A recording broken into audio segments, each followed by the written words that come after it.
நீங்க வாழ்க்கையில தோற்றிருக்கலாம். ஆனா, உலகம் இன்னும் உங்களைக் கண்டு வியக்கும் நேரம் வரவில்லை. தோல்வி. இந்த ஒரு வார்த்தை நம்ம வாழ்க்கையில பலரையும் உடைக்குது. ஆனா, அந்த வார்த்தையை கேட்டு உடைந்தவங்க ஒரு நாள் உலகத்தையே அதிர வைக்கிறாங்க. நீ தோற்றிருக்கலாம். ஆனா, அதனால நீ முடிஞ்சிட்டதா அப்படின்னு அர்த்தம் இல்ல. தோல்விக்கு ஒரு ஃபுல் ஸ்டாப்பும் இல்ல. அது ஒரு கமா மாதிரி. இப்போ ஒரு இடைவெளி. அடுத்த வரி இன்னும் எழுதப்படாதது. உன் நண்பர்கள் முன்னாடி நீ தோற்றிருக்கலாம். உன் குடும்ப நம்பிக்கை இழந்திருக்கலாம். உனக்கே உன்னைப் பற்றி சந்தேகம் வந்திருக்கலாம். ஆனா ஒரு விஷயம் மட்டும் நினைச்சுக்கோ. நீயே உன்னை நம்புற வரைக்கும் யாராலையும் உன்னை நிறுத்த முடியாது.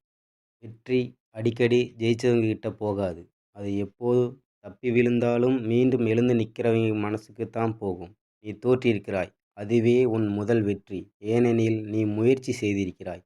தோற்றவன் ஒரு நாள் வெற்றி அடைஞ்சா அவனோட சத்தம் உலகத்தையே குலைக்கும்.